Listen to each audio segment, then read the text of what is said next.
I said move, you stubborn old woman. This isn't your moment, and you don't get to tell us how to do our job. The words snapped through the burial prayer as Captain Roy Latimer shoved the grieving mother hard enough to knock her sideways, inches from her son's brown coffin.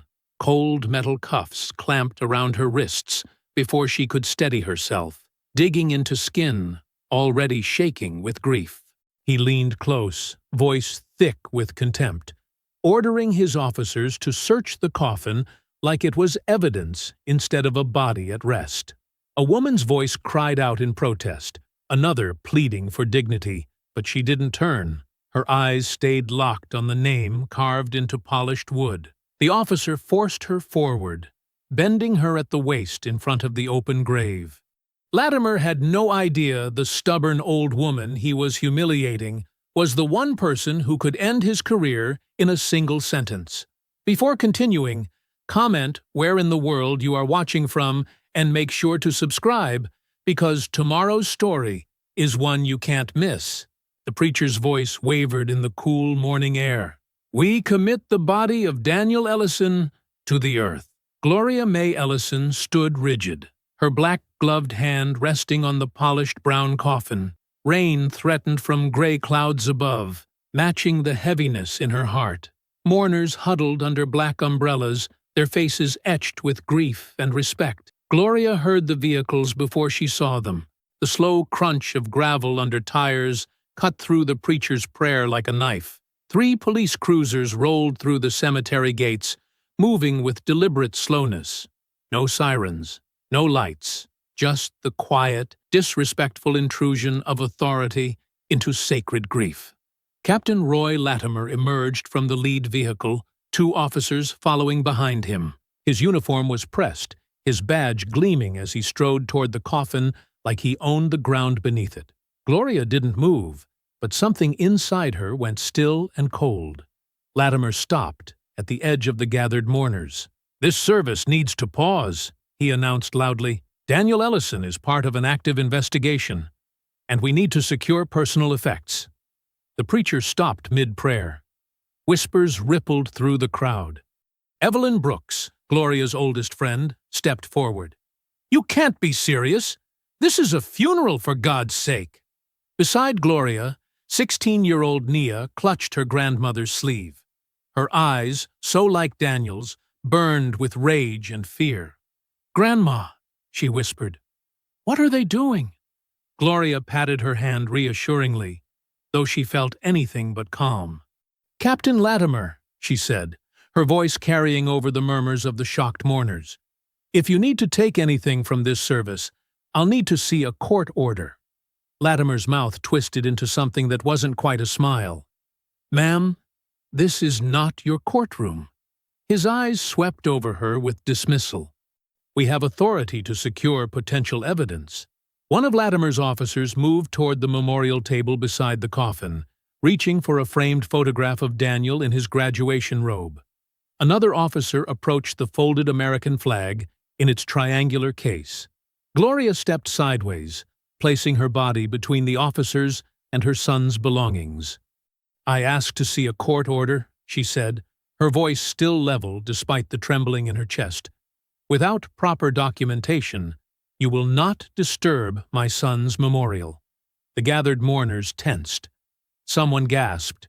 The preacher stepped forward as if to intervene, then hesitated. "Mom would want us to stand our ground," Nia whispered, her teenage voice cracking. Latimer's face hardened.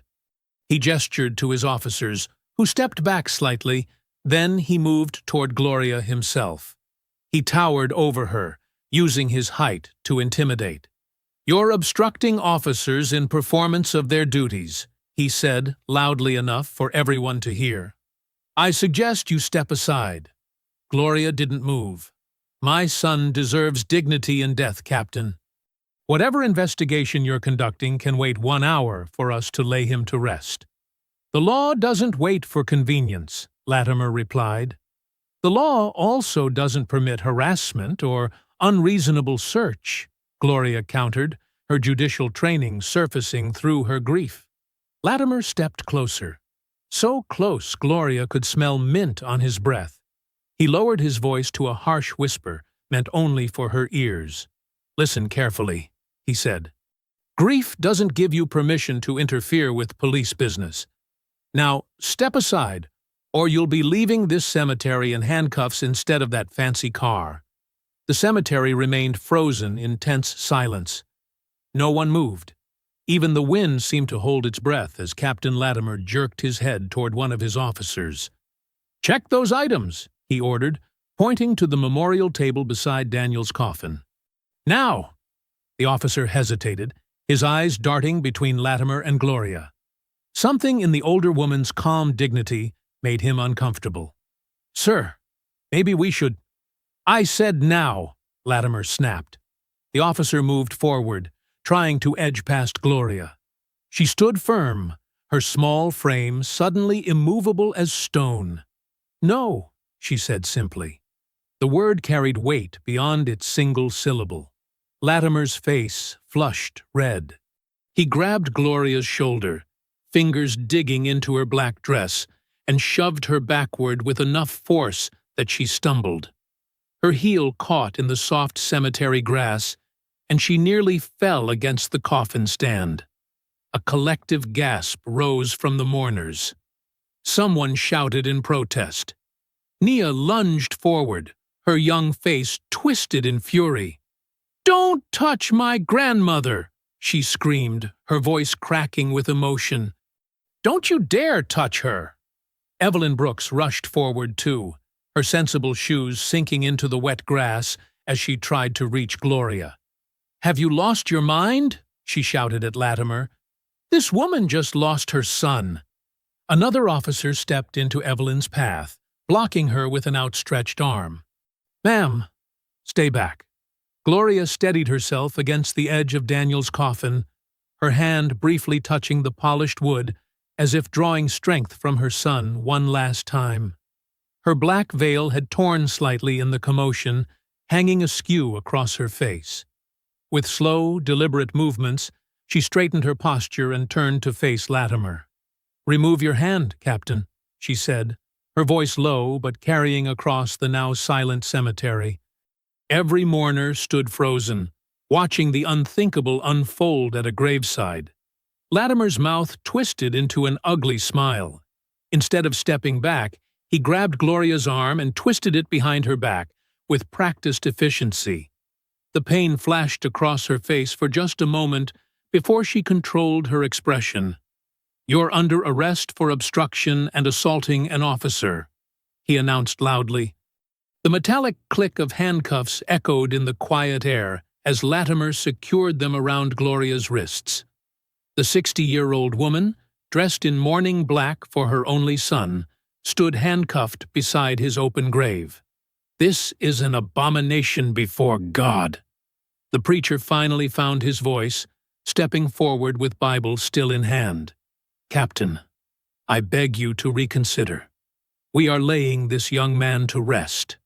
Surely whatever investigation you're conducting can wait an hour for his mother to say goodbye?" Latimer turned cold eyes toward the preacher. "You want to join her at the station?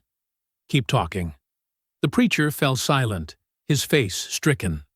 Throughout it all, Gloria maintained her composure. She did not cry out. She did not beg.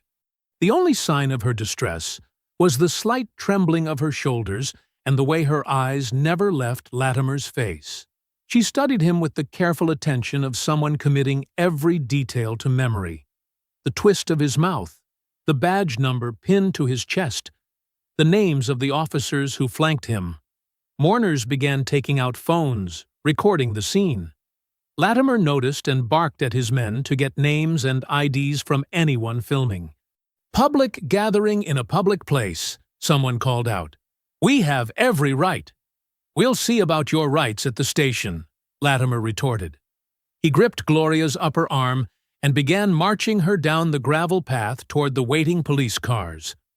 Her ankles wobbled slightly in her modest heels, but she refused to stumble again. As they passed the front row of mourners, Nia reached out for her grandmother. "Grandma! Don't let them take you!" The teenager's face streamed with tears. "Stay with Evelyn, Nia," Gloria called back, her voice steady despite everything. "I'll be fine." When they reached the police car, Gloria turned once more toward Daniel's coffin. The brown wood gleamed in the weak morning light, surrounded by flowers, and abandoned by the very woman who should have been there to see it lowered into the ground. "This will not be the end," she whispered, her words meant for Daniel alone. "I promise you that." The police cruiser pulled away from Magnolia Rest Cemetery, leaving behind a coffin without its mourner, a burial without its closure. Gloria sat straight-backed in the rear seat, her handcuffed wrists resting awkwardly in her lap. The metal cut into her skin, but she kept her face neutral, refusing to give the officer driving any satisfaction. Through the window, she watched her son's funeral recede until it was just a small gathering of black figures beneath a gray sky.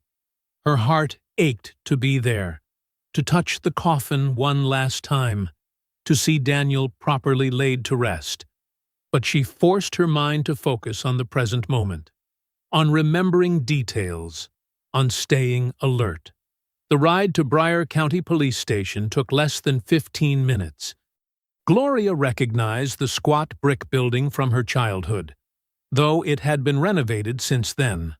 This town had once been her home, before law school, before her career on the bench.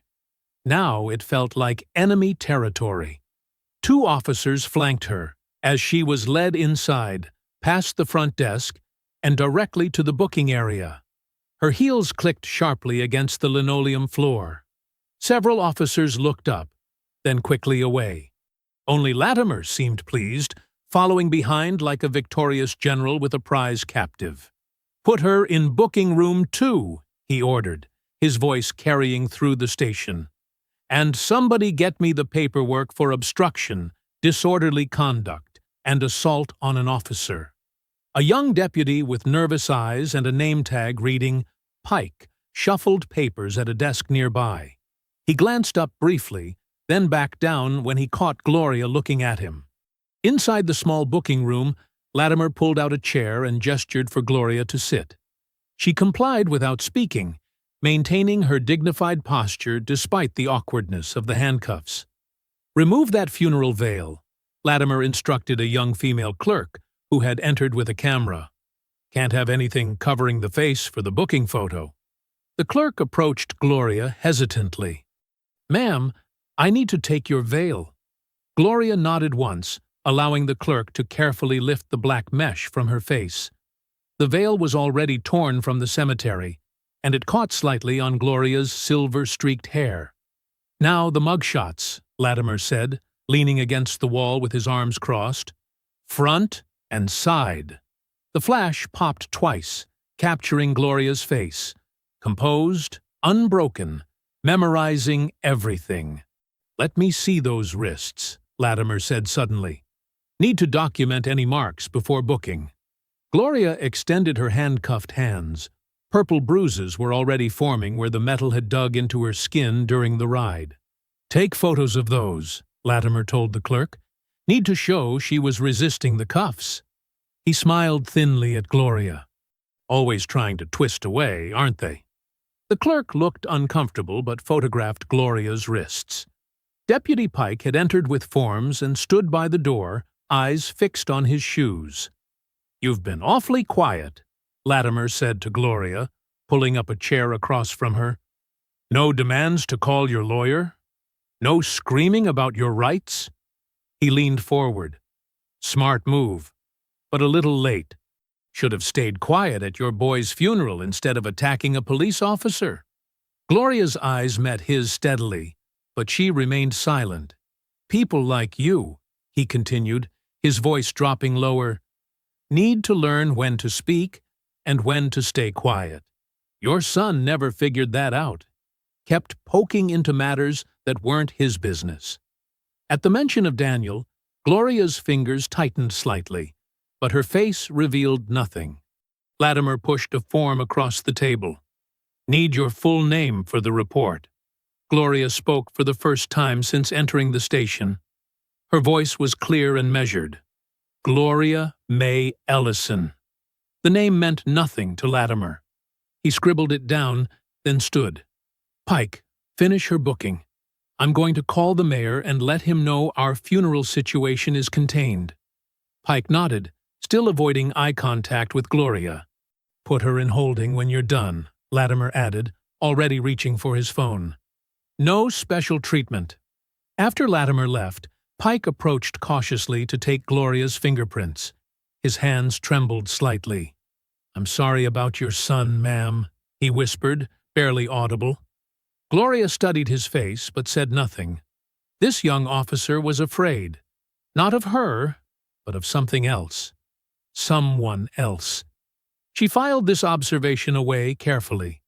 20 minutes later, Gloria sat alone in a small holding cell, still in her funeral dress, now stained with fingerprint ink.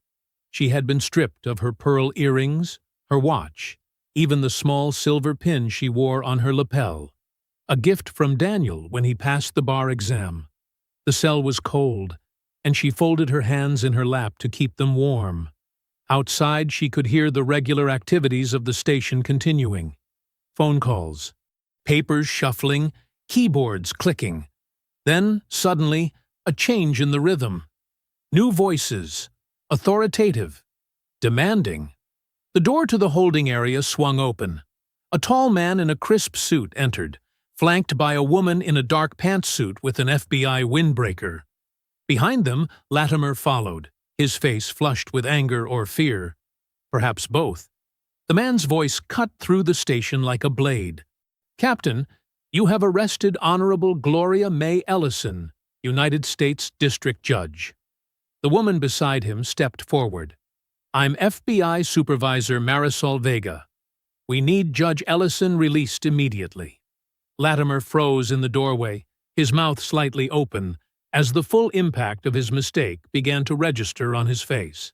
The room fell silent. Officers stopped typing.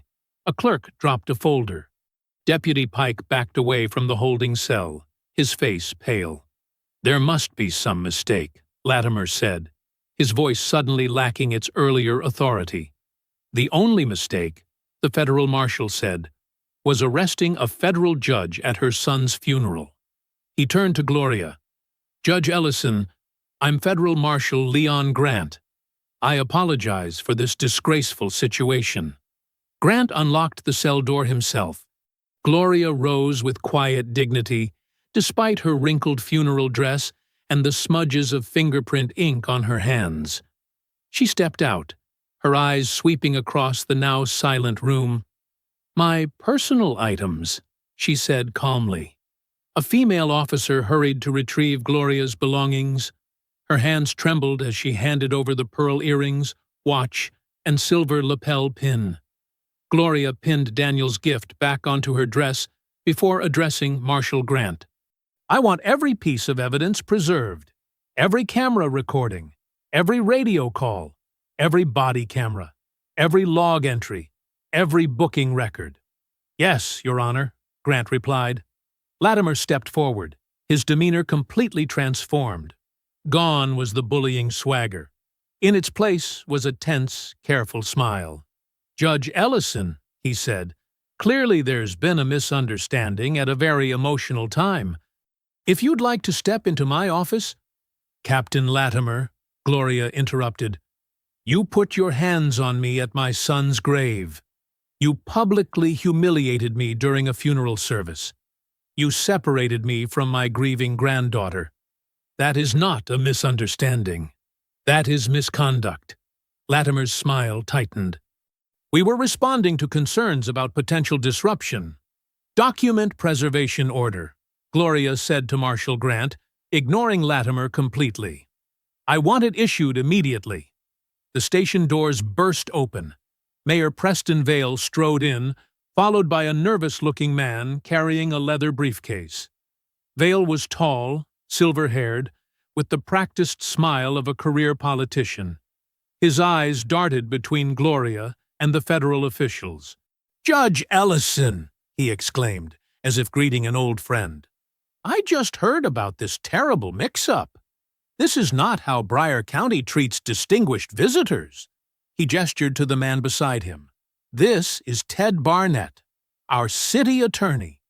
He's already prepared dismissal papers for these ridiculous charges." Vale moved closer, lowering his voice. "There are reporters gathering outside. If we could handle this quietly, allow the town to heal, I'm sure Captain Latimer would be happy to offer a private apology." Gloria looked at Vale steadily. "There is nothing private about what happened today, Mayor Vale." Of course," Vale said, maintaining his smile while his eyes hardened. "We simply thought, given the sensitive nature of your loss, you might prefer discretion." FBI Supervisor Vega stepped forward. "Mayor Vale, Captain Latimer is facing potential charges for civil rights violations against a federal judge." Vale's smile didn't waver. "Let's not escalate a difficult day into a federal case. The charges against Judge Ellison are being dropped immediately." He looked at Gloria. "We all want what's best for the community, don't we? And for Daniel's memory." The mention of her son's name from Vale's lips made Gloria's jaw tighten, but she kept her composure. Within hours, the station transformed. Officers who had smirked at Gloria's booking now avoided eye contact. The clerk who photographed her bruised wrists claimed the images hadn't saved properly. When Marshal Grant requested Latimer's body camera footage, the equipment log suddenly showed it had been malfunctioning during the funeral. Gloria watched it all with quiet observation. When she asked about security camera footage from the cemetery, an officer explained that those files had already been deleted. Standard procedure after 24 hours. "The cemetery's cameras delete footage daily?" Gloria asked. "That's what I was told, ma'am," the officer replied, unable to meet her eyes. By sunset, all charges were dropped. The arrest report, hastily revised, now claimed Gloria had lunged toward officers first, making the arrest necessary for public safety. Witness statements from officers backed this version, word for word, as if rehearsed. The station's atmosphere had changed from shock to coordinated damage control. When Gloria finally walked out with Evelyn and Nia waiting anxiously by the door, the evening air felt heavy with unspoken threats. Reporters called questions from behind a police line. "I can't believe they did this to you," Evelyn whispered, hugging Gloria tightly. Nia's young face was streaked with tears. "Grandma, are you okay?" Gloria embraced her granddaughter, feeling the girl's body shaking with anger and fear. "I'm fine, baby," she said softly. But as they walked to Evelyn's car, Gloria's mind was clear and cold. The speed of the cover-up, the coordinated stories, the missing evidence, the way Vale had arrived so quickly with a prepared strategy. This wasn't simply a police officer losing control. This was a system protecting itself. The arrest hadn't been a mistake. It was a warning. Stay quiet. Go home. Stop asking questions. As they drove away, Gloria looked back at the station where Latimer and Vale stood watching her departure. Their faces showed neither remorse nor concern, only calculation. They thought they were sending her a message. They didn't realize she had received an entirely different one. That evening, Gloria, Evelyn, and Nia returned to Daniel's small house because the interrupted funeral had left everyone too shaken to go home separately. The porch light was still on from that morning, a lifetime ago, when they'd left for what should have been a dignified goodbye. "I can't believe we didn't even get to finish burying him," Evelyn said, her voice cracking as she fumbled with Daniel's house key. Gloria placed a steadying hand on her friend's shoulder. "We'll go back tomorrow, without an audience." The door swung open, revealing Daniel's living room exactly as he'd left it. A legal thriller sat bookmarked on the coffee table. His running shoes waited by the door. The air still smelled faintly of his aftershave. Nia stood frozen in the doorway. "It feels like he just stepped out," she whispered. Gloria guided her granddaughter inside. The girl had been through too much today. watching her father's funeral desecrated, then her grandmother arrested. Naya's shoulders trembled beneath Gloria's palm. "I need to—" Nia didn't finish.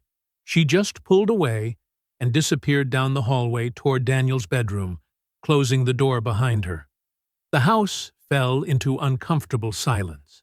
Gloria wandered into the kitchen where everything was painfully ordinary. Daniel's coffee mug by the sink, still stained with the last coffee he would ever drink. His briefcase was conspicuously missing, though Gloria recalled he always took it everywhere. His legal pads sat stacked neatly on the kitchen table, the top page filled with Daniel's precise handwriting. Evelyn busied herself making tea no one would drink. "That man had no right," she muttered, slamming a mug down harder than necessary. "Arresting you at your own son's funeral. My God, Gloria! What kind of monster does that?" "The kind who's afraid," Gloria said quietly. "Afraid? That bastard Latimer didn't look afraid when he was putting handcuffs on you." "No," Gloria agreed.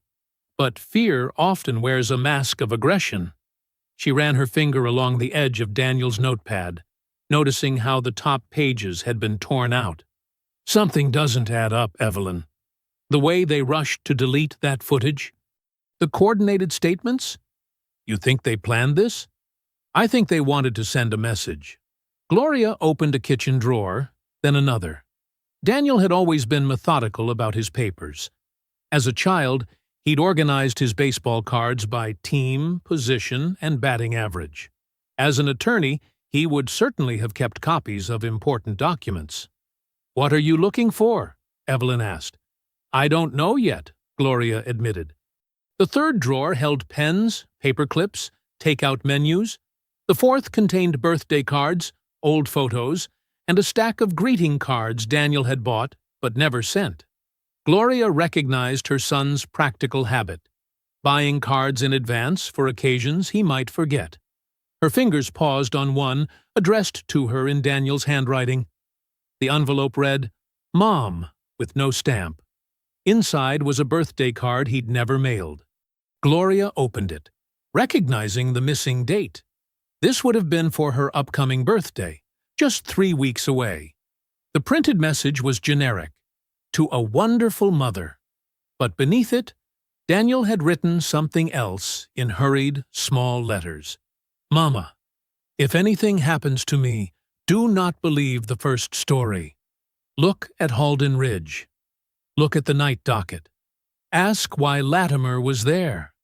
Gloria's breath caught. Her fingers tightened on the card. Halden Ridge. The name hit her like a physical blow. 5 years ago, she had presided over United States versus Halden Ridge Holdings, a complex federal corruption case involving private prison contracts, falsified police reports, and allegations of prisoner abuse. The case had collapsed when critical evidence disappeared, forcing Gloria to rule narrowly on the remaining facts. It had been one of the most frustrating rulings of her career. The evidence that vanished would have connected local police departments to a scheme that generated false arrests and inflated detention numbers to increase federal funding. And now Daniel, her crusading, justice-seeking son, had written its name in a message, meant for after his death. "Gloria?" Evelyn's voice seemed far away. "You look like you've seen a ghost." Gloria handed her the card. Evelyn read it, her lined face growing pale. "The night docket," Evelyn whispered. "What does that mean?" "A paper record system. Some rural courts still use them for after-hours arrests that haven't been processed into the computer system." Gloria's judicial mind was already assembling the pieces. If someone wanted to make arrests disappear, or appear legitimate when they weren't, the night docket would be where to look. And Latimer? Ask why Latimer was there? Where's there? Gloria stared at the handwritten warning. Daniel had known something dangerous, something worth killing for. "The crash site," Gloria said softly. Daniel is asking why Latimer was at his crash site. The official accident report had stated Daniel's car ran off the road during a storm. The first responders were listed as county paramedics. Latimer's name appeared nowhere in the report. Gloria closed the card and looked toward Daniel's dark hallway. The grief that had nearly crushed her at the cemetery was now crystallizing into something harder, sharper. Her son's death had not been an accident. It may have been murder. The next morning, Gloria rose before dawn, her body aching from the funeral, the arrest, and a night spent on Daniel's couch. She'd refused to sleep in his bed. It felt too final, like accepting he would never return. Nia emerged from Daniel's bedroom with swollen eyes but determination in her young face. "We're going to find out what happened to Dad," she said. Not a question, but a statement. Gloria nodded, feeling a surge of pride through her grief. "Yes, we are." Evelyn arrived at 7 a.m. with coffee and a paper bag of untouched breakfast sandwiches. "You need to eat something," she insisted, though her own sandwich remained wrapped. By 8:30, they were driving toward Cottonwood Creek Road, the rural stretch where Daniel supposedly lost control of his car during a rainstorm 5 nights ago. Gloria gripped the steering wheel, her knuckles white as they followed the GPS directions. "There," Evelyn pointed as they approached mile marker 22. Gloria pulled onto the gravel shoulder where broken glass still sparkled in the morning sun. The official accident site. The three women stepped out into the heavy summer air. A long skid mark curved weakly toward a damaged section of guardrail, beyond which lay a shallow ditch filled with brambles. Yellow police tape, torn and fluttering, marked where Daniel's car had supposedly come to rest. Gloria moved carefully, her eyes scanning everything. 28 years on the federal bench had taught her to observe scenes methodically. "The report said he hydroplaned during rain," she said, crouching to examine the road surface. "But look at these skid marks." The black rubber trails were faint, starting abruptly rather than gradually. They didn't match the behavior of a car spinning out of control. "These look painted on," Evelyn whispered, horrified. Gloria nodded grimly. "Or made afterward." She walked to the guardrail and studied the dented metal. The impact point showed silver scratches, but beneath them was something else. Older paint marks already rusting. This section had been damaged before Daniel's crash. "Grandma!" Nia called from 20 feet away, near a cluster of pine trees well beyond the ditch. "Look at this." Gloria and Evelyn picked their way carefully through the weeds. Nia knelt beside a small piece of black plastic, a fragment of taillight. "The police report said all the debris was contained near the guardrail," Gloria said, taking the piece from Nia's hand. "This is too far away." "Unless the car was here first," Nia said softly. Gloria looked at her granddaughter sharply. "What do you mean?" "In physics class, we learned about impact trajectories." Nia pointed from the road to their position. "If Dad's car went off the road and hit the guardrail, the pieces would scatter that way. But this is way over here, like the car was already in this spot when something broke it." Evelyn gasped. "You're saying the car was placed in the ditch after being damaged somewhere else?" Gloria took out her phone and began photographing everything. The skid marks, the guardrail, the location of the plastic piece, the disturbed soil patterns in the ditch that showed drag marks rather than impact compression. "The scene is wrong," she said finally. "All of it." Across the road stood a weathered farmhouse with a sagging porch. An elderly white man in overalls watched them from behind a rusted mailbox. When he saw Gloria looking his way, he turned to leave. "Sir," Gloria called, crossing the road quickly. "Please, I need to ask you something." The man stopped, his deeply lined face showing both sympathy and fear. "You're his people," he said, not a question. "That lawyer who died." "I'm his mother," Gloria said. "Did you see anything that night?" The man looked nervously down the empty road. "Didn't see nothing. But I got one of them security cameras my daughter bought me after someone kept stealing my mail." Gloria's pulse quickened. A camera facing the road? He nodded once. 2 officers came by next morning. Said they needed the recording as evidence. Took my memory card. Which officers? Evelyn asked, joining them. The man shook his head. Can't say no more. Latimer's people. They know where I live. He started backing toward his house. I can't give you my name. Can't testify to nothing. I'm sorry about your boy, but I got grandkids too. Please. Gloria reached into her purse for a business card. If you remember anything else. The man's eyes suddenly widened, looking past her shoulder. Car coming, he whispered urgently. Police. Gloria turned to see a patrol car appearing at the far end of the road. The man hurried back to his house, closing the door firmly behind him. Nia, Gloria called. Come here now. Nia jogged across the road, clutching her phone. I took pictures too. The patrol car slowed as it approached, its tires crunching on loose gravel. Deputy Aaron Pike was behind the wheel, alone. His young face looked drawn, haunted. He rolled down his window as he came alongside them. Gloria expected demands for them to leave or threats of trespassing charges. Instead, Pike's eyes darted nervously to his rearview mirror. He leaned slightly toward the open window. Leave, he mouthed silently, his expression intense with warning. Then he drove on, accelerating gradually, dust billowing behind his vehicle. What did he say? Evelyn asked, squinting after the departing car.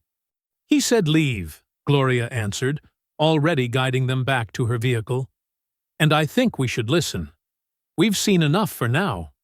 As they pulled away from the crash site, Gloria glanced in her mirror at the empty road behind them, the strange skid marks growing smaller in the distance. What had happened to her son on this quiet stretch of asphalt? And why was Deputy Pike afraid to speak his warning aloud? Gloria gripped the steering wheel tightly, her knuckles whitening as she made an unexpected turn. Where are we going? Evelyn asked. Town's the other way. Back to the cemetery, Gloria said, her voice leaving no room for argument. I need to check on Daniel's grave before we go back. Nia leaned forward from the back seat. You think they'd mess with Daddy's grave? Her voice cracked. I hope not, Gloria answered honestly. But Deputy Pike's warning wasn't just about us being at the crash site. Something bigger is happening. Evelyn touched Gloria's arm. Are you sure this is safe? If Latimer's people are watching? They're watching everywhere, Gloria said. But I need to know. The drive to Magnolia Rest Cemetery took 15 minutes. The gates still open for visiting hours. Gloria parked near the main office rather than the section where they'd buried Daniel just yesterday. Better not to announce their presence too obviously. Stay close, she told Nia and Evelyn as they walked the winding path toward Daniel's fresh grave. The cemetery was quiet in the late afternoon, sunlight slanting across the headstones. A groundskeeper pushed a wheelbarrow in the distance. Birds called from the oak trees lining the property. Gloria spotted Daniel's burial site from 50 yards away and stopped walking. Oh, Lord, Evelyn whispered. The grave had been disturbed. The mound of fresh dirt looked trampled, with boot prints pressed into the soft earth. The flower arrangements they'd carefully placed yesterday were crushed and scattered. The temporary marker with Daniel's name had been cracked down the middle. But worst of all was what sat atop the destroyed flower spray. A broken red taillight lens, the same kind from Daniel's car. Nia broke away, running toward the grave. No! No! No! No! She fell to her knees, trying to gather the scattered flowers with shaking hands. Gloria moved more deliberately, taking in every detail. The boot prints, the precise crack in the marker, the taillight positioned like a calling card. This wasn't random vandalism. It was a message meant specifically for her. We should call the police, Evelyn said, her voice tight with fury. And report it to who? Gloria asked quietly. Latimer's department? The same people who likely did this? Then the sheriff's office. The state police. Somebody. Gloria knelt beside Nia, gently stopping her frantic attempts to fix the destroyed arrangements. Baby, don't. We'll get new flowers. Why would they do this? Nia sobbed. He's already gone. Why won't they leave him alone? Gloria pulled her granddaughter close. Because they're afraid of what he knew, of what he left behind. A soft voice spoke from behind them. They were looking for something. They turned to see a thin, elderly black woman in faded work clothes standing a few yards away. Her gray hair was tied back in a neat bun, her hands weathered from years of outdoor work. Miss Ruthie, Evelyn said, recognizing the cemetery groundskeeper. Ruthie Bell stepped closer, her eyes darting nervously around the cemetery. I shouldn't be talking to you, but this ain't right, what they did here. You saw who did this? Gloria asked, rising to her feet.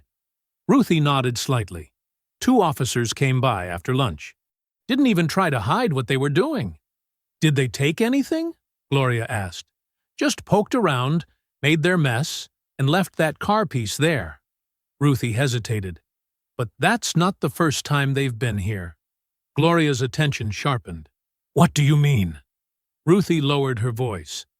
Before the funeral yesterday, 2 of Latimer's men came when the funeral home delivered the coffin. They were searching around it, checking under the lining, looking through the flower stands. Looking for what? Evelyn asked. Don't know, Ruthie said. But they seemed angry when they left empty-handed. Gloria studied the woman carefully. Ms. Bell, how long have you worked here? 27 years, Ruthie said with quiet dignity. I know every inch of this ground. Then you've seen a lot of people come and go, Gloria said. Have you seen my son here before? Maybe talking with anyone? Ruthie's eyes widened slightly. About 2 weeks back. Your son was here, standing right by my maintenance shed. Captain Latimer drove up, and they had words. What kind of words? Gloria pressed gently. Heated ones. I was raking nearby. Ruthie's voice dropped to nearly a whisper. Your boy, he told the captain. You cannot arrest your way out of a federal subpoena. That's exactly what he said. A federal subpoena. Daniel had been preparing legal action. Ms. Bell, Gloria said carefully, would you be willing to write down what you saw? Both the officers searching today and what you heard between my son and Latimer? Fear flashed across Ruthie's weathered face. She took a step back, suddenly looking even smaller. I can't put my name on nothing. Latimer would... She swallowed hard. He'd make me disappear. We could protect you, Gloria started to say. Ruthie shook her head frantically. You don't understand. My little house belongs to the county.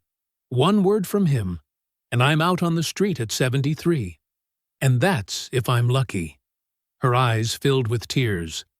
I'm sorry about your boy. He was always kind to me. But I can't. That afternoon, Gloria brought Evelyn and Nia back to Daniel's house. She moved deliberately, checking each window before pulling the blinds closed. She locked the front door, then the back, testing each handle twice. Are we in danger, Grandma? Nia asked, her voice small. Gloria turned to her granddaughter. We're being careful, that's all. In the kitchen, Gloria cleared the table and laid out 3 items. Daniel's birthday card with his warning, the photos she'd taken at the crash site, and a notepad where she'd written down Ruthie Bell's reluctant account of what she'd seen. Sit down, Gloria said. We need to understand what your father found. Nia slid into a chair, her eyes fixed on the card. Evelyn stood behind her, one hand protectively on the girl's shoulder. Nia, Gloria began, your father mentioned something called Halden Ridge. I need to explain what that is. Gloria smoothed the notepad, her judge's composure returning to her voice. 4 years ago, a case came to my court. United States versus Halden Ridge Holdings. They're a private company that runs detention centers and prisoner transport services for counties that can't afford their own. Like a jail company? Nia asked. Exactly. Gloria nodded. They were accused of profiting from illegal arrests. The government claimed local police were arresting people without cause. Then Halden Ridge would charge fees to transport and hold them. Even if charges were dropped the next day, they still got paid. Evelyn frowned. I remember Daniel talking about that case. He was so angry when it fell apart. It fell apart because evidence disappeared, Gloria explained. The entire case depended on a ledger that tracked payments between Halden Ridge and local police departments. Without it, I had to dismiss the key claims. She tapped Daniel's note. Your father writes, "Look at the night docket." That's an old paper logbook some departments keep for after-hours arrests that haven't been entered into the computer system yet. Nia's eyes widened with understanding. So if they wanted to hide arrests, they could write them in that book and never put them in the real system? Smart girl, Gloria said, pride momentarily breaking through her worry. That's exactly right. Your father was investigating whether Captain Latimer was making illegal arrests that never got recorded properly. Nia stood suddenly. Dad kept files in his office. Let me show you. She led them down the hallway to Daniel's small home office. The desk was cluttered with legal pads and folders. One drawer was slightly open, as if someone had searched it hastily. He kept important stuff in here, Nia said, pulling out the bottom file drawer. Gloria started examining folders while Evelyn watched the windows. They found case notes with coded references, dates with only initials, lists of dollar amounts, and newspaper clippings about Mayor Vale's campaign donations. Look at this, Gloria said, holding up a page with columns of numbers. These match the dates of city council meetings where Vale approved new contracts with Halden Ridge. Evelyn pointed to another column. And these look like payment amounts. Dad said evidence is only good if you can prove where it came from, Nia said, flipping through another folder. He always made backup copies of important stuff. A sudden pounding on the front door made them all freeze. Police department! Open up! A familiar voice shouted. Gloria gestured for Evelyn to stay with Nia while she moved to the front door. Through the peephole, she saw Captain Latimer standing on the porch with two uniformed officers. She opened the door just wide enough to speak. What do you want, Captain? Latimer's smile didn't reach his eyes. Good afternoon, Judge Ellison. We need to collect your son's laptop as part of our ongoing investigation into his accident. You don't have jurisdiction over a federal judge's family member, Gloria said evenly. This isn't federal business, ma'am. It's a local traffic fatality, Latimer replied, his voice falsely polite. We need to check if he was texting before the crash. Then you'll need a warrant, Gloria said firmly. Latimer's smile turned cold. Warrants are easy to get in Bryan County, Judge, real easy, especially when a judge from out of town is interfering with an investigation. Is that a threat, Captain? Just stating facts, he said. We can do this the easy way or the hard way. Your choice. Come back with a warrant, Gloria said, closing the door. She watched through the peephole as Latimer whispered something to the other officers. They laughed before walking back to their cars. What did he want? Evelyn asked when Gloria returned to the office. Daniel's laptop, Gloria said. He claims they need to check if he was texting before the crash. Nia snorted. Dad never texted while driving. He lectured me about that all the time. Gloria went to the closet where Daniel kept his work bag. We should secure the laptop before they come back with their so-called warrant. She pulled out the black messenger bag Daniel always carried to court. Her hands trembled slightly as she unzipped it. The laptop compartment was empty. It's gone, Gloria said, checking every pocket. Daniel's computer isn't here. Maybe he left it at his office, Evelyn suggested. Gloria shook her head. No. Look at the inside pocket. She pointed to a torn edge where the lining had been roughly cut open. Someone's already searched this bag. Nia stepped closer, touching the torn fabric. They took it, didn't they? And now they're coming back pretending they need it. So we won't know they already have it. Gloria nodded grimly. They're trying to cover their tracks. The room fell silent as the three women stared at the empty bag. More proof that Daniel's accident was nothing of the sort. Gloria stood in Daniel's empty house, still holding the torn messenger bag. Her mind raced through options while her face remained calm. A judge's composure even in crisis. "We can't stay here tonight," she announced.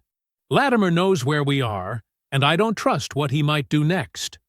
Evelyn nodded, already gathering her purse. "You'll all come to my place. It's in a neighborhood where folks look out for each other." "Will that be safe enough?" Nia asked, her voice small but steady. Gloria placed a gentle hand on her granddaughter's shoulder. "We'll make it safe. We stay together, we lock doors, and we don't tell anyone where we're going." They packed quickly, just essentials, like they were preparing for a storm. Gloria insisted they take Daniel's papers and the torn bag as evidence. She made sure Nia had her medication and a change of clothes. Evelyn called ahead to prepare her spare bedrooms. "We'll take separate cars," Gloria instructed. "Evelyn, you drive Nia directly to your house. I'll follow a few minutes behind to make sure no one trails us." "Isn't that dangerous?" Evelyn asked. "More dangerous to leave Nia alone or unprotected," Gloria replied. "I need to know you're both accounted for every minute." The drive to Evelyn's modest two-story home was tense but uneventful. Gloria watched for patrol cars in her rearview mirror, taking an extra loop around downtown before pulling into Evelyn's driveway. The neighborhood was quiet, porch lights casting islands of yellow on well-kept lawns. Inside, they locked every window and door. Gloria checked each room methodically, the way she'd secured her own home during death threat cases over the years. "We sleep in shifts," Gloria told them. "I'll take first watch." By 11, Nia had finally fallen asleep, exhausted from grief and fear. Evelyn sat with Gloria in the kitchen, both women nursing cups of tea gone cold. "This isn't just about Daniel anymore," Gloria whispered. "Latimer is willing to do anything to keep whatever Daniel found buried." "You think they killed him?" Evelyn said. It wasn't a question. Gloria didn't answer directly. "I need someone inside that department to talk."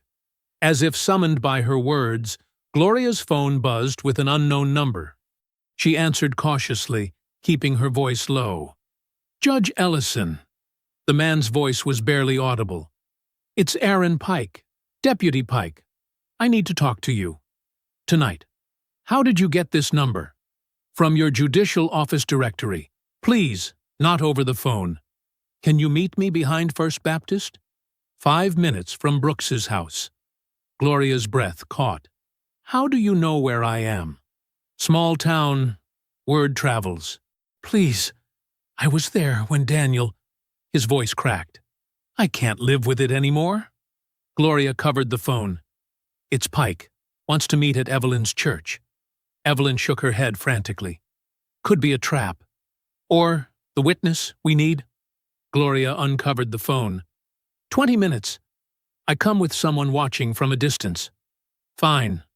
Park by the education building. No lights." Gloria hung up and met Evelyn's worried eyes. "You'll drive. Stay in the car with the doors locked. If I'm not back in 15 minutes, call Marshal Grant." The church parking lot was empty, except for a single pickup truck parked far from the streetlights. Gloria recognized it as Pike's personal vehicle, not a department cruiser. She touched Evelyn's arm reassuringly before stepping out into the damp night air. Pike emerged from the shadows, still in uniform, but without his hat. His face looked haggard under the distant security light. "Thank you for coming," he said, his voice unsteady. "Talk," Gloria said simply. Pike swallowed hard. "I was first on scene at Daniel's crash. It wasn't what they're saying. The car was already off the road when I arrived, but the damage pattern was wrong." "Wrong how?" "Like it was pushed, not like it skidded." Pike's hands shook as he lit a cigarette. Daniel was alive when I found him, bleeding bad from his head, but conscious. He kept saying the same thing over and over. The drive is in the hymn book. Gloria's heart pounded. What happened next? Latimer showed up before the ambulance, ordered me to secure the perimeter. When I questioned him, he said my brother's old possession charge could always be reopened. Pike's voice dropped lower. When I came back to the car, Daniel was gone. And Latimer had his briefcase. You watched a man die and said nothing? Gloria's voice was ice. Latimer controls everything. Promotions, pensions, who gets investigated internally. He's got something on every officer. Pike looked away. My mother depends on my health insurance for her cancer treatment. I was afraid. And now? I can't sleep, can't eat. I see Daniel's face every night. Pike met Gloria's eyes. I'll testify. Whatever happens to me. I need a sworn statement. Tomorrow morning, Federal Courthouse in Atlanta. Pike nodded. I'll be there. 8 a.m. I've got records of radio calls that night, too. The official log doesn't match what really happened. Bring everything, Gloria said. As Pike turned to leave, bright headlights suddenly illuminated the far end of the parking lot. A vehicle idled there for several seconds before slowly backing away. Someone followed me, Pike whispered, panic rising in his voice. Oh God, they know! Gloria stared at the retreating taillights, her face hardening. 8 a.m., deputy. Don't be late. Gloria woke before sunrise, her eyes opening to Daniel's living room ceiling. She hadn't slept in his bed, couldn't bring herself to disturb those sheets, so she'd taken the couch, a legal pad beside her filled with notes from Pike's confession. She checked her watch. 5:30 a.m. In 2.5 hours, Deputy Pike would give his sworn statement. She made coffee in Daniel's kitchen, using his mug, trying to feel his presence in the ordinary morning ritual. The television hummed quietly in the background as she prepared to call Federal Marshal Leon Grant. The breaking news banner flashed across the screen, stopping her mid-dial. Bryan County deputy arrested for evidence tampering and drug possession. Pike's service photo filled the screen. Gloria's coffee mug hit the counter with a sharp crack. The reporter's voice was breathless with manufactured excitement. Deputy Aaron Pike was taken into custody early this morning after officers executed a search warrant at his home and discovered cocaine in his garage. Sources say Pike may have been tampering with evidence in several ongoing investigations. Gloria's phone rang. Marshal Grant calling her, not the other way around. Judge Ellison, I assume you're seeing this? His deep voice asked. They got to him, Gloria said, her voice steady despite the rage building inside her. This is retaliation. Pike was going to testify about Daniel's death. I know. We need to move quickly. But by 9 a.m., Captain Latimer stood before a forest of microphones outside the police station. His uniform was freshly pressed, his expression grave with practiced concern.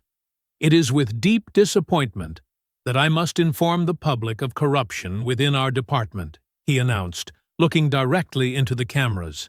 Deputy Pike's behavior came to our attention when evidence went missing from several cases. Upon investigation, we discovered narcotics in his possession. A reporter shouted, "What about his claims about Daniel Ellison's death?" Latimer's face hardened. We believe Pike fabricated those accusations to distract from his own misconduct when he realized an internal affairs investigation was closing in. It's sadly common for officers facing discipline to make wild accusations. The press conference continued as Gloria watched from Daniel's living room, her body rigid with fury.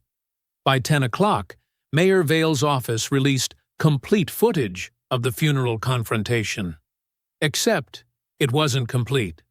The carefully edited video showed only Gloria stepping toward officers without Latimer's initial approach or his hands grabbing her. The mayor's statement called for cooling of tensions, and questioned whether a federal judge should involve herself in local matters where she had obvious emotional bias. Local news commentators piled on by noon. Judge Ellison may be respected in her courtroom, but grief doesn't give anyone the right to obstruct police procedure, said one talking head. We have to ask if she's using her judicial position inappropriately, added another. Gloria's phone rang constantly. Evelyn, Marshall Grant, colleagues from the federal court expressing concern about the media circus. At 1:23 p.m., Evelyn called again, her voice trembling. They just delivered a code violation notice. They're claiming my porch is unstable, and my wiring is out of compliance. Gloria, they're threatening to condemn my house if I don't make repairs in 7 days. They're isolating us, Gloria said. Don't sign anything. By mid-afternoon, Ruthie Bell called in tears. The county had sent notice that her cemetery cottage lease was under review due to budget constraints. I can't lose my home, Judge. It's all I got, Ruthie's voice quavered. But I ain't taking back what I told you either. When Nia returned from school, her face was pale. Her backpack clutched tight against her chest. There was a police car parked across from the school, she said. Not a regular patrol. Unmarked, dark windows. It followed me until I got to the bus. Gloria held her granddaughter's shoulders. Did you see who was driving? Nia shook her head. They stayed back, just watching. The final blow came at 6:15 p.m. when Gloria's phone pinged with an official email. A complaint had been filed with the Judicial Conduct Committee, alleging she had improperly used her federal position to intimidate local law enforcement officials and compromised her impartiality by involving herself in a matter where she had a personal interest. Gloria sat alone in Daniel's study as darkness fell, surrounded by his law books and the framed photo of his law school graduation. She played his voicemail again, the one she'd saved for over a year. Hey, Mama, just checking on you. I know you'll say you're fine, but I know you're kind of fine. The I'm handling it fine. That means you're taking on too much. Call me back. Love you.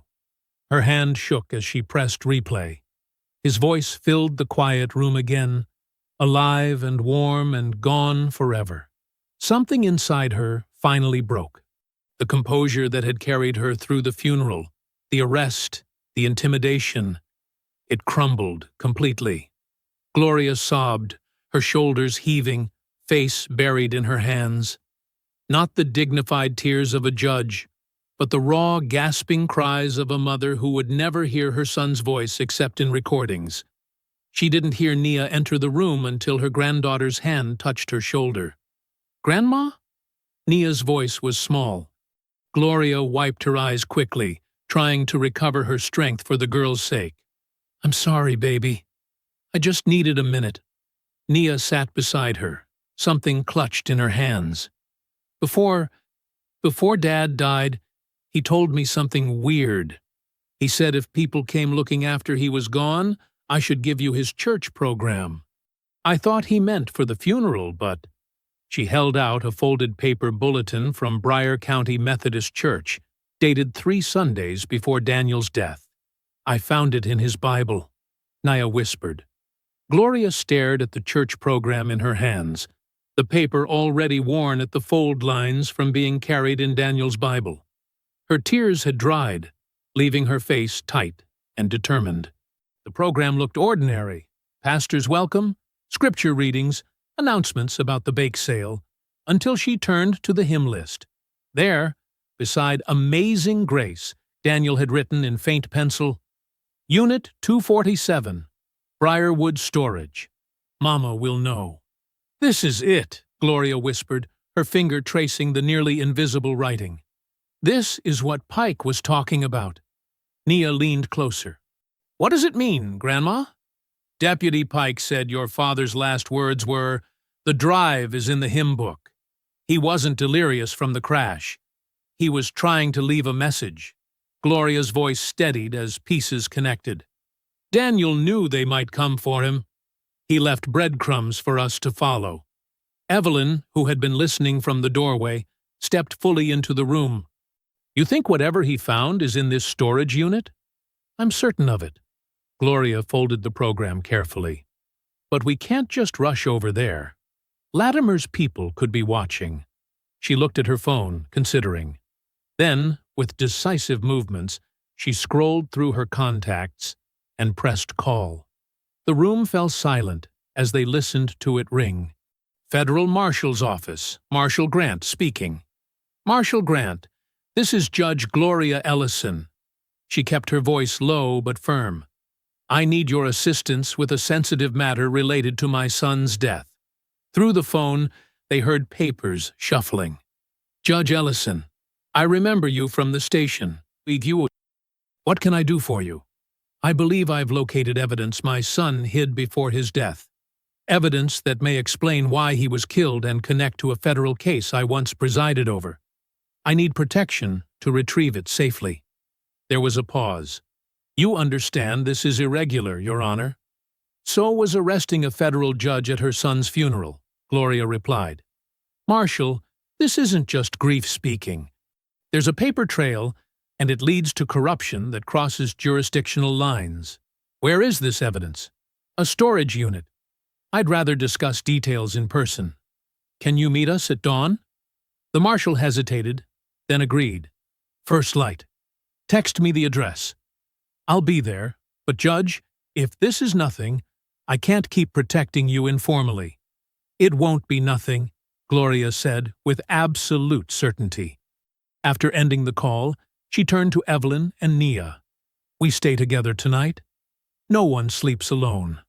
They moved Evelyn's couch pillows and blankets into the living room, creating a makeshift camp where they could see every door and window.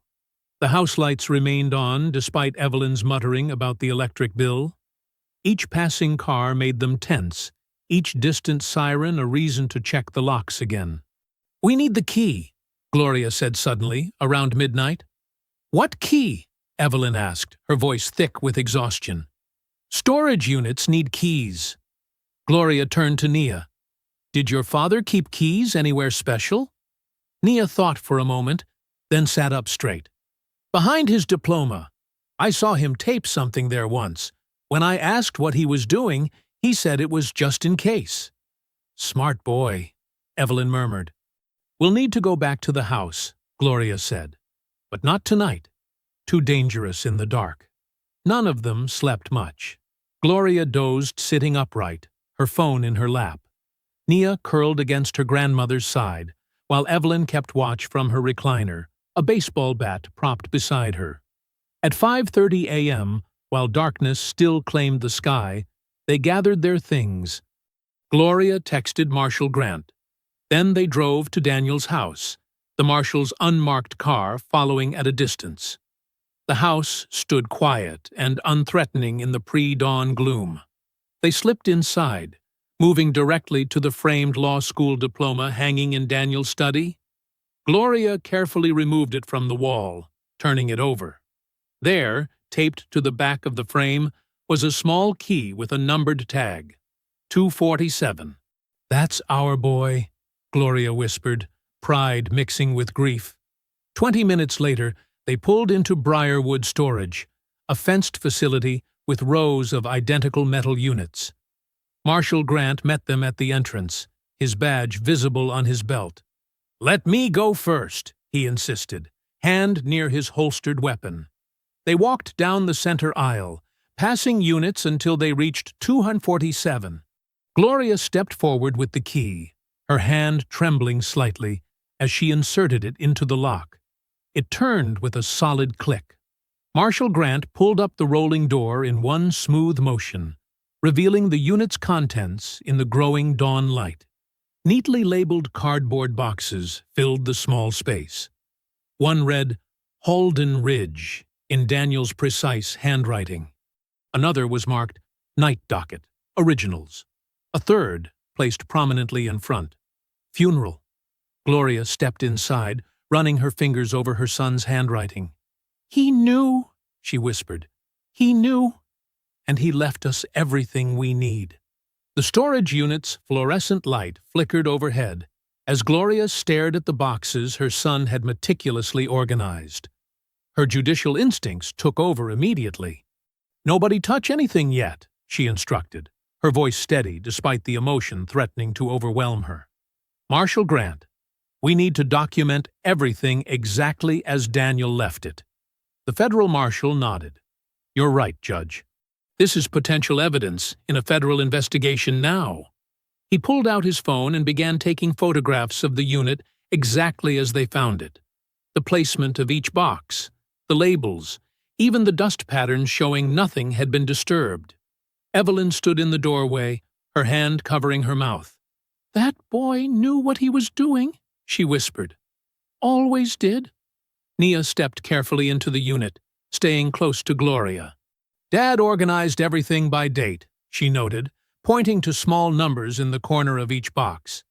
"Just like his case files at home." Gloria nodded, pride mixing with renewed grief. Daniel had been thorough to the end, preparing evidence that might outlive him. Once Marshal Grant finished the initial documentation, they began a careful inventory. Gloria put on the latex gloves the marshal provided, handling each item as if in her courtroom. They arranged the boxes in the center of the unit and began with the one labeled Night Docket Originals. Inside were handwritten arrest logs that had never appeared in the official county records. Names, dates, charges, all documented in various officers' handwriting, including Latimer's distinctive scrawl. Beside many entries were small notations about transport fees and housing allowances.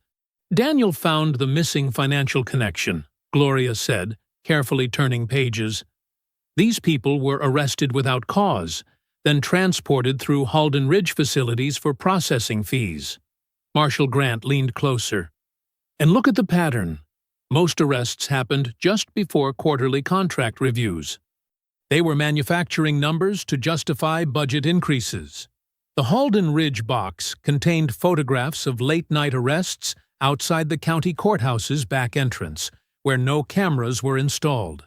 Gloria recognized several officers, including Deputy Pike, escorting handcuffed people to unmarked vans. Another folder held bank records showing payments from Halden Ridge to shell companies linked to Mayor Vale's family members. "Political protection payments," Evelyn observed. "Dirty money laundering." The funeral box made Gloria's hands tremble. Daniel had assembled evidence specifically about his own anticipated death. Inside was a sealed letter addressed to her in his handwriting. She set it aside, unable to open it yet. Beneath the letter lay a worn hymnal, the same one from Daniel's church. Gloria carefully opened it, discovering the back cover had been hollowed out. Taped inside was a small flash drive. "He listened in church, but thought in court," Gloria murmured, gently removing the drive. Marshal Grant connected the drive to his secure tablet. The video that appeared showed a meeting in what appeared to be Mayor Vale's private office. Captain Latimer sat across from Vale, with a third man in an expensive suit that Gloria immediately recognized as Victor Sloan, Halden Ridge's executive. "Ellison has been going through old arrest records," Latimer said on the recording, his voice tight with anger. "He's found connections to at least 6 cases where evidence disappeared." "How close is he to filing?" Sloan asked, his voice coldly professional. "He's preparing a federal petition," Latimer replied. "If Ellison files that petition, the judge will know we lied to her court." Vale leaned forward, his public smile nowhere to be seen. "Then, make sure he never files it." The 3 men looked at each other in silence that needed no explanation. Gloria closed her eyes briefly as the video ended. "This is conspiracy to obstruct justice, at minimum," she said. "And given what happened after, conspiracy to commit murder."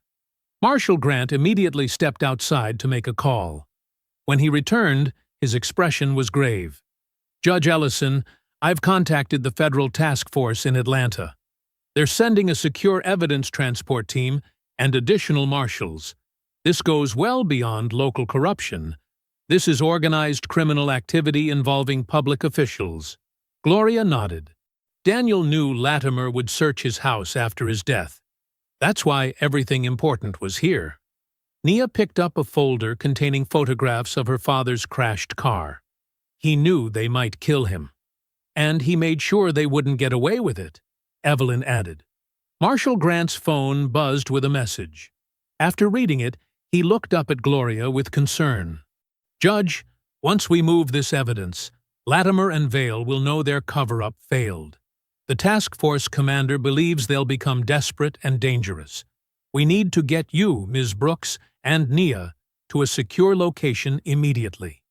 Gloria looked at the boxes containing her son's final work, his legacy of justice and truth. She thought of how he had methodically built this case, knowing the risks, preparing for the worst, while hoping for better.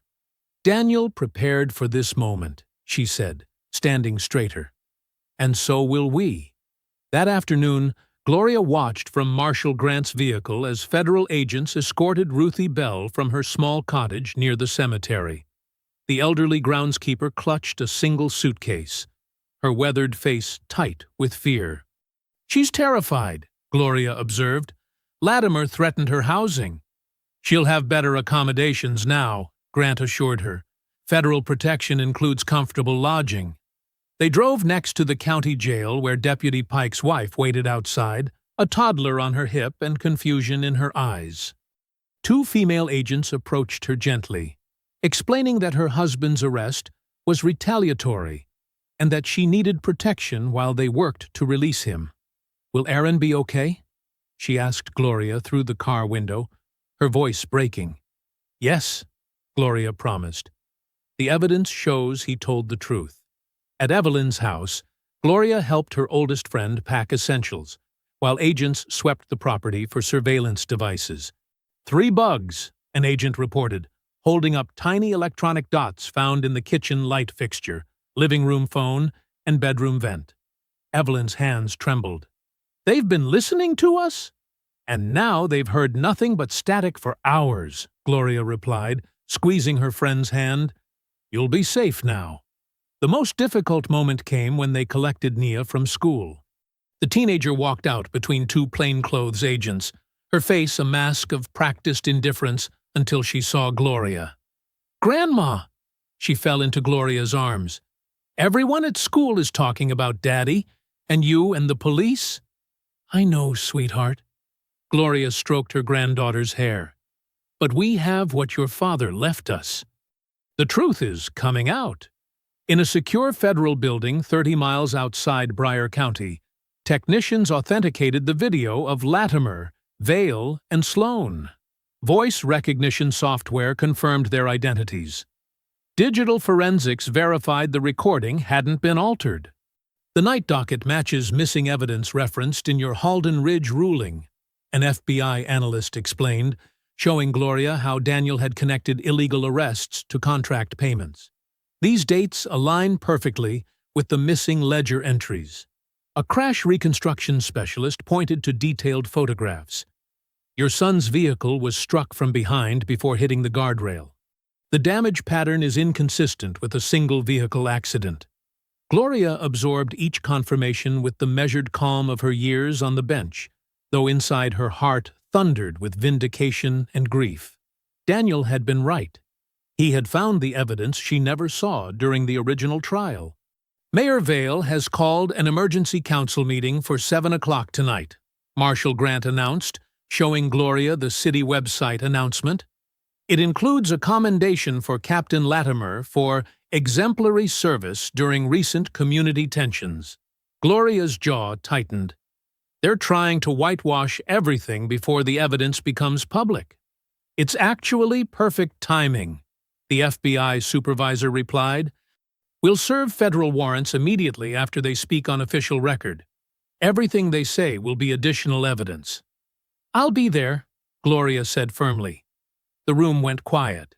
Judge Ellison, the supervisor began carefully, we strongly advise against your presence. Latimer is unpredictable and— I will be there, Gloria repeated. Not as a judge, but as Daniel's mother and as a citizen who was publicly humiliated. They arrested me at my son's funeral. I will see them arrested at their moment of false glory. Marshal Grant studied her face. You know this isn't procedurally necessary. We can make the arrests without you present. This isn't about procedure. Gloria opened her overnight bag and removed the black dress she'd worn at Daniel's funeral, carefully smoothing its creases. This is about witness. About standing in the light, so others know they can stand too. The federal team couldn't argue with her logic. They arranged a protective detail and coordinated timing with the arrest teams. At 6:45 that evening, Gloria sat in the back of a federal SUV, watching City Hall's steps fill with reporters and citizens. The black dress felt heavier now, weighted with purpose rather than just grief. Cameras are in position, Grant confirmed. Agents are in place throughout the chamber. Vale, Latimer, and Sloan are all inside. Gloria nodded, remembering Daniel's voice from the birthday card. If anything happens to me, do not believe the first story. I never did, baby, she whispered. At precisely 6:55, the federal SUV pulled to the curb. Marshal Grant opened Gloria's door and offered his arm. She straightened her back, lifted her chin, and stepped onto the sidewalk. Camera flashes exploded. Reporters called her name. Citizens turned, their faces registering shock and recognition. Gloria May Ellison walked toward City Hall in the same black dress she'd worn when Captain Roy Latimer had handcuffed her beside her son's coffin. Only now, with each steady step, she carried not just grief, but truth. The whispers followed her like wind through dry leaves. Judge Ellison. That's Judge Ellison. She came back. Inside the city council chamber, Mayor Preston Vale stood at the oak podium, his voice booming with practiced authority. The room was packed wall to wall, council members in their reserved seats, officers lining the back wall, and citizens filling every available chair. Television cameras from local stations captured Vale's performance from multiple angles. Tonight, we recognize exceptional service during challenging times, Vale announced, his politician's smile gleaming under the fluorescent lights. Captain Roy Latimer has maintained order when others sought chaos.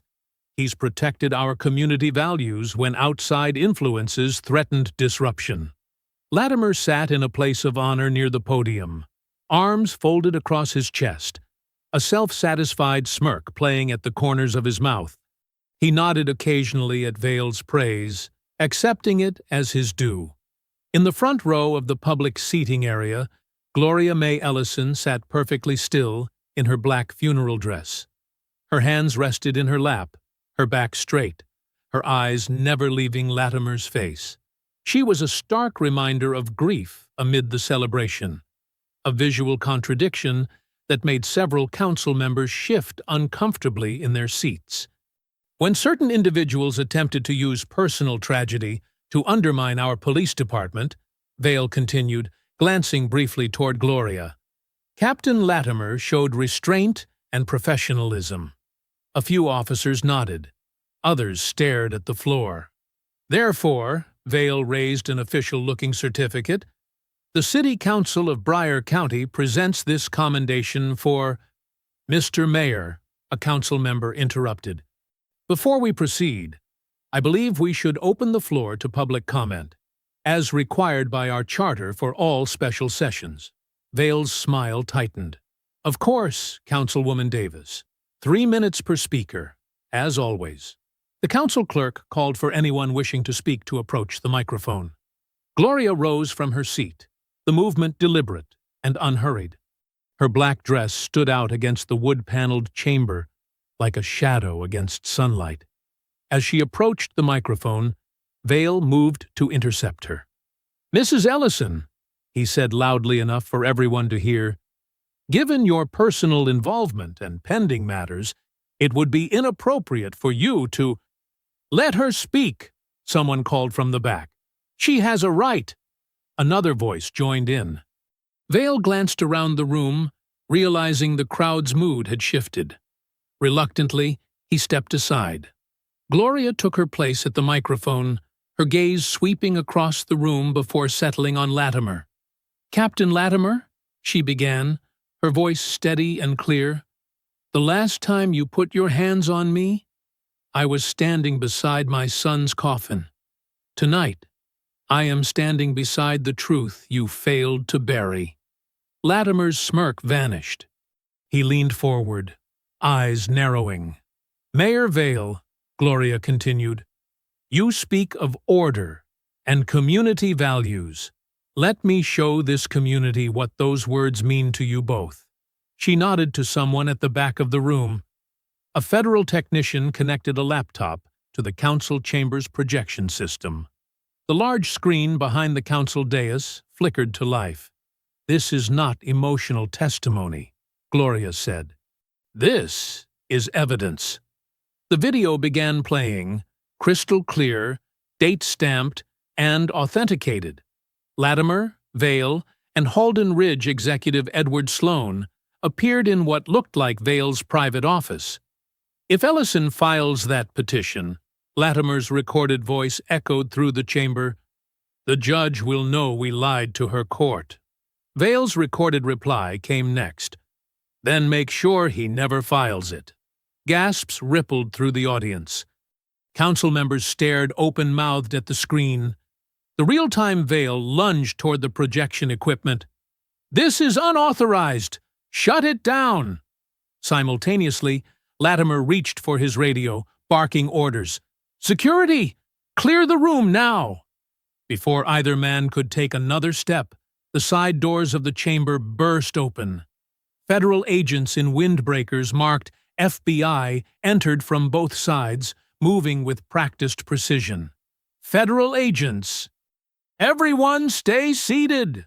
Marshal Grant's voice cut through the growing chaos. The lead FBI supervisor stepped forward, holding up a document.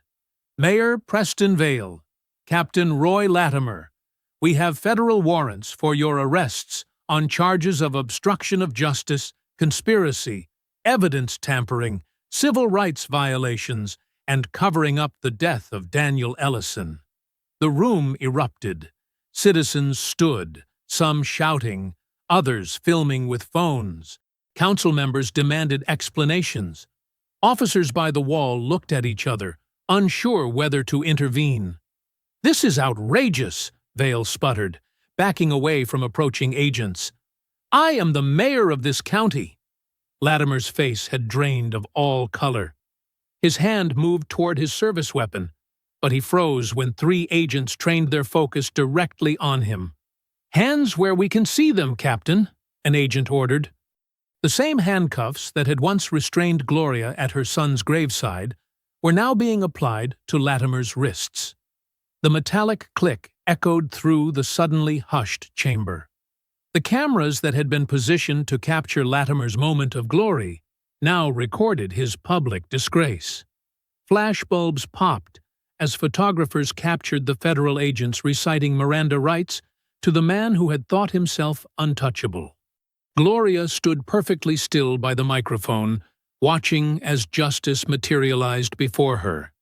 The arrest unfolded mere feet from where she stood, a physical manifestation of truth finally breaking through lies. Latimer's eyes met Gloria's across the room.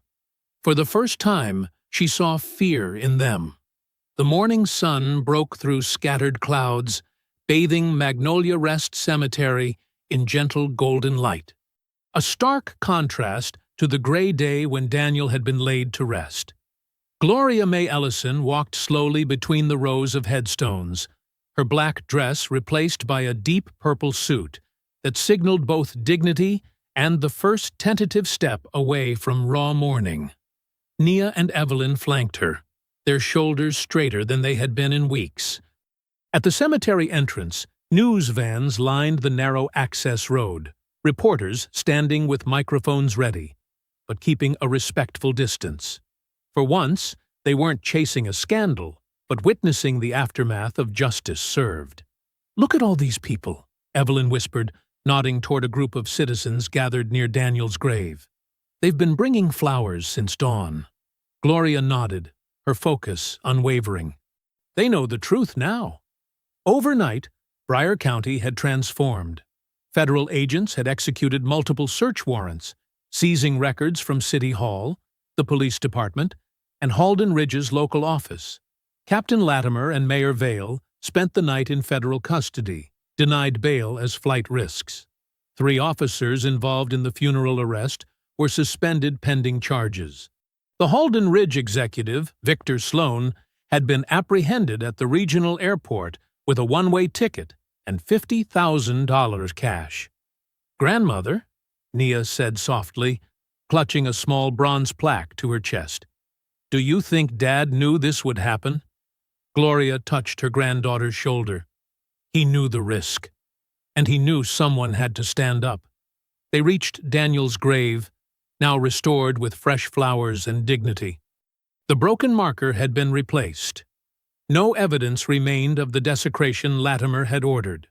Ruthie Bell stood nearby with the federal marshal who had been assigned to protect her after her testimony became public. Ruthie approached with tears in her eyes. "Judge Ellison, I should have spoken sooner. I was so scared." "You spoke when it mattered most," Gloria said, embracing the older woman. "Daniel would be proud." The morning newspapers Gloria had seen carried front-page stories about the corruption network Daniel had uncovered. Pike had been formally cleared, the planted evidence traced back to Latimer's direct orders. The judicial complaint against Gloria had collapsed immediately when investigators discovered it had been filed by one of Vale's campaign donors. Most importantly, dozens of families whose loved ones had been processed through the night docket were being contacted. New hearings were being scheduled. Cases where Latimer had testified were flagged for review. A small crowd gathered as Nia knelt beside her father's headstone. She placed the bronze plaque in the fresh soil. It read, "The Daniel Ellison Justice Fund, because the law is a promise." Gloria stepped forward, unfolding a paper that had been found among Daniel's storage unit files. Her voice, clear and steady, carried across the peaceful grounds. "This was Daniel's last letter to me," she announced. "He never had the chance to send it." The crowd fell silent. Even the distant reporters lowered their microphones, sensing the sacred nature of the moment. "Mama," Gloria read, "you taught me the law was not a building. It was a promise. If I do not make it home, make them keep it." Her voice didn't waver. The letter continued. "I've found what they buried in the Halden Ridge case. People lost years of their lives because evidence disappeared. Evidence you never got to see in your courtroom. I know going after this puts me at risk, but these families deserve the truth. They deserve to have the promise kept." Gloria folded the letter carefully, returning it to her pocket. She looked at the faces surrounding her. Nia's tear-streaked but determined expression, Evelyn's proud stance, Ruthie's relieved smile, and the citizens who had come to honor a man who had died fighting for their protection. "Yesterday," Gloria said, "the federal prosecutor informed me that Daniel will be posthumously honored by the Department of Justice for exposing this civil rights conspiracy. But his real legacy will be the fund established in his name." She gestured to the plaque Nia had placed. "The Daniel Ellison Justice Fund will provide resources to reopen wrongful conviction cases and protect families targeted by corrupt policing. It will start here in Bryan County, but it won't end here." The morning breeze rustled the flowers around Daniel's grave. In the distance, church bells began to ring, marking the hour. Gloria knelt beside the headstone, placing her hand on the fresh earth. Her voice became private, meant only for her son, though those nearest could still hear. "You made it home, baby," she whispered. "I just had to clear the road." If you enjoyed the story, leave a like to support my channel, and subscribe so that you do not miss out on the next one. On the screen, I have picked 2 special stories just for you. Have a wonderful day.